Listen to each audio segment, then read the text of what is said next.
Hi friends, my name is Aman Gupta and I run boAt. No, not that kind of boat. I mean my company, boAt. Our brand makes headphones, speakers, and wearables.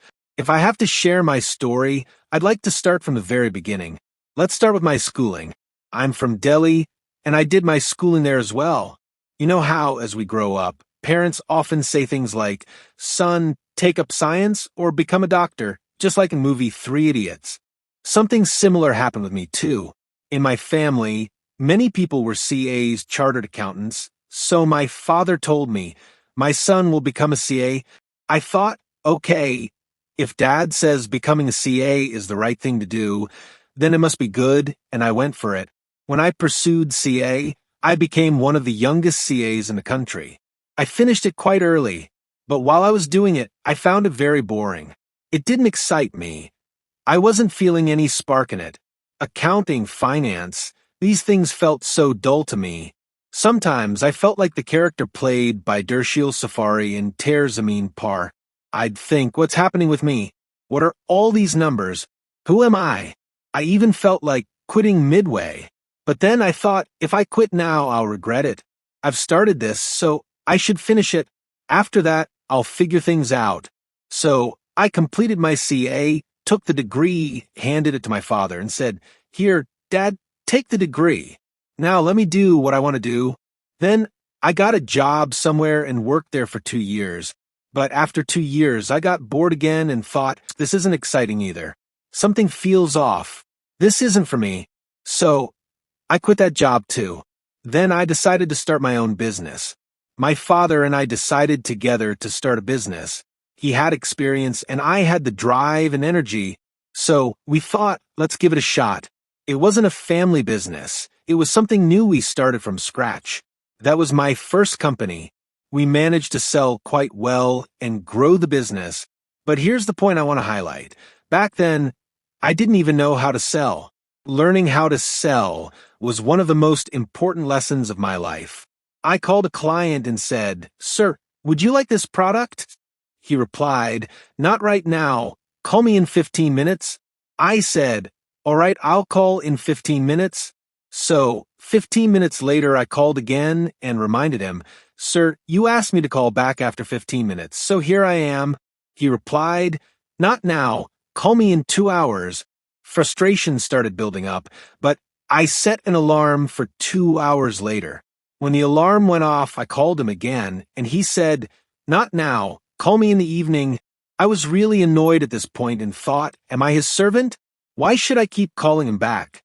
That's when I got my first piece of advice from my father. He said, "Welcome to sales." That was my first lesson in sales. Boss, you can't have an ego in this field. Whether you beg, borrow, or do whatever it takes, you need to get the purchase order PO and win the customer over. In sales, the customer is king, and making them happy is your priority. You must keep your ego in your pocket. That's how sales work, without ego. So, I worked with my dad for 4 or 5 years. We were distributors for a big brand, bringing their products to India and selling them. But then, the brand decided that there was enough business in India to set up their own office. They opened their office, and we had to stop working with them. After that, I started feeling like something was missing in my life. Something felt incomplete. I was getting bored. Around that time, I got married. My wife suggested, "Why don't you do an MBA?" I was 29, not exactly very young, but still young enough to go for an MBA.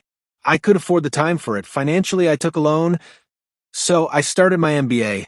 But 6 months into it, I got bored again. I thought, boss, even this isn't for me. I still didn't know what my passion was or what I truly wanted in life. I couldn't figure out what made me happy, but one thing was clear. Whatever I do, I'll do it with all my heart. I left the MBA midway and joined a company in India in a sales role. I worked there for 2 years, but soon the same story repeated. I started feeling bored. And once again, I quit. I was around 35, and there's this thing called a midlife crisis. People might have thought, oh, he's going through a midlife crisis. But actually, it wasn't that. I just wasn't enjoying what I was doing. The truth is, if I'm not having fun, I can't do something. So, unfortunately or fortunately, I left that company too. After that, I just sat at home. My wife then told me, I'll give you 2 years. Try whatever you want in these 2 years. If it doesn't work out, then you'll have to do what I say. At that time, all our friends were doing well, working in good companies, and making progress in their lives. But I wasn't happy. I wasn't getting the thrill I wanted. And I still hadn't found something that excited me.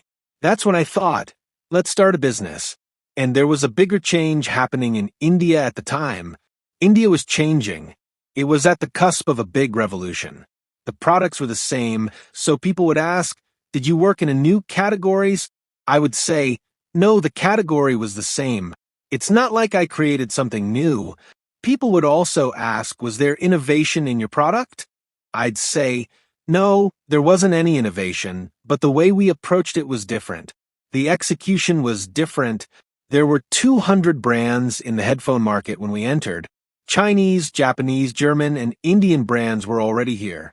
People would ask, what's so special about you? What makes you think you'll stand out? We said, well, we don't have a magic formula, but we know what we're good at, and we're confident we can bring about change with that. So, we thought, let's just do it. Let's focus on the change we believe in and make the most of it. So, I would tell entrepreneurs and everyone else that rejection is a part of the journey. I faced a lot of rejection in life. It started when I did my CA. I applied to 2 companies and I got rejected. After that, employees rejected me too. No one wanted to join because no one had heard of what we were doing. People were unsure about me, thinking, what can this guy do? There were so many brands that came and went overnight. Banks rejected us as well because we didn't have any assets of our own. Back then, banks wouldn't lend money unless you had some assets to back up your business. We didn't have an established business, so we faced rejection there as well. Rejection has been a part of my life. There's this scene from a movie where Shahid Kapoor says, now whatever happens, it will be big. It can't get any worse than this. That was the situation I was in. Everything was falling apart, and rejection was everywhere. I had no money, no job, but I thought, let's give it a shot. Let's try it. Because I felt that if I didn't try, I would regret it later. Better try than cry. That's what I believe in. So, I started boAt with Samir. We invested money, and we began working on the social side of things. There was a pub where we used to sit and work. Samir was in Mumbai, and I was in Delhi. Another issue at that time was that people didn't see the startup world as it is today. Back then, a startup wasn't even called a startup. It was just called a business. People would say, you're going to do a business? You know, when we were doing business, the term startup wasn't as popular as it is now. For the last few years, everyone wants to be in a startup. In fact, it's funny that I get calls from people, even friends, asking, Aman, I want to start a startup. Give me an idea. I tell them it doesn't work like that. Either you have an idea or you know exactly what you want to do and where the market is heading. Only then can you start something. There was a lot of rejection, but we went ahead and started anyway. We did marketing differently, brought in products with a unique approach. Indians love bass, just like babies love bass-heavy music. So, we made sure our products had strong bass. We sold at a logical price, something that people in India found affordable and desirable. We didn't go for the cheapest price because, frankly, at very low prices, products wouldn't even sell. At the same time, going too high price doesn't work in India because affordability is a big factor. So, we focused on selling at the right price. Our difference was that our consumers were the youth. Now, I didn't fully understand what the youth needed because I wasn't really a part of that generation anymore. So, I hired young people, mostly interns, because I couldn't afford to hire big professionals at that time. I learned a lot from them. I hired many interns and tried to understand their lives and mindset. One simple example I always share is that one time I saw an intern post something on Instagram saying, yeah, it's Friday. I thought, is he crazy? Doesn't he know how to spell Friday? He said, sir, let it be. That's when I realized it was a slang term, Friday. At that time, Terms like YOLO, YOMO, yo-yo, FOMO, and follow were becoming popular. I got all of that because I was selling my product to these young people. I needed people who understood their language, their culture, and what they wanted. So, we focused on understanding our consumers very well. We got to know what they needed, what language they spoke, what features they wanted in the product, and at what price. I think that's the key to our success. We understood our consumers well, and I feel like we are doing a lot for them today. There's a guy called Jeff Bezos. I think everyone here knows Jeff Bezos. He has been a big inspiration for me, and I really look up to him. When he came to India with Amazon, there were a lot of e-commerce companies. I don't want to name them, but there were many. What I learned from them was customer obsession. What is customer obsession? It's that if you take care of your customers, they will take care of you. When we were kids, we used to hear, the customer is God, right? We've all heard that. It's true. The customer is God. If you take care of them, they will take care of you. Give him what he needs, and he will take care of your needs. We never let go of customer obsession. That's one thing we learned from Amazon. When they came to India, they taught consumers how to shop. Today, Amazon and Flipkart are the only ones still standing strong. The rest aren't doing as well. So, I learned that customer obsession is important, and taking that principle, we started boAt. We kept our focus on our consumers. Products evolved, technology changed, and we adapted. We hustled our way through. We started at a time when there were just about 200 people in India in our market, but now, touch wood, by God's grace, for the last few quarters, IDC has said we are number one in India. We are among the top 5 wearable brands in the country. One piece of advice I would like to give everyone is, don't be afraid to fail. I've failed too. I started 3 businesses, and they didn't work out. So what? But what I learned there is something you can't learn anywhere else.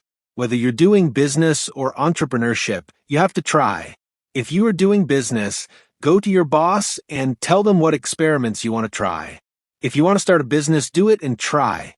Because you'll only learn by failing. It's not necessary that you will fail. Maybe your first idea could be the one that makes you the best. But don't be afraid, try. By the way, Shark Tank show is coming to India. Let me tell you a story related to Shark Tank. When I was starting a business at the age of 35, someone told me, you should watch Shark Tank. And honestly, at that time, Shark Tank wasn't available in India. It was only in the US. I had watched all the seasons of Shark Tank US and Shark Tank World. I got so inspired by it. I learned what kind of questions they ask, what you should be thinking about, what you should say, and how to build your business. I understood what investors look for and what consumers want. Shark Tank has been a big influence in my life. In fact, when I wrote to my first investor on LinkedIn, I told him, I love him, he's a great guy. I told him, I don't need money, I'm already profitable. I need a shark. I wrote to him that I need a shark who can help me, and I specifically mentioned shark, like from Shark Tank. When the Shark Tank show came to India and I found out about the promotion, and when they contacted me, I became very emotional. I wasn't sure if they would select me or not, but I was happy that Shark Tank was coming to India and there would be millions of entrepreneurs who could get help from it. I think Shark Tank India is a great platform. Those who come to this show will either get money, and if not, they will get positioning because when they appear on the show, all of India will see their product, how they operate, and they will get marketing and promotion. If they don't get money or promotion, they will still receive advice because the sharks who are sitting there are there because they have accomplished something in their own areas. If they are giving advice, then you should listen because they have been through it. They want you to learn from them, and they will guide you.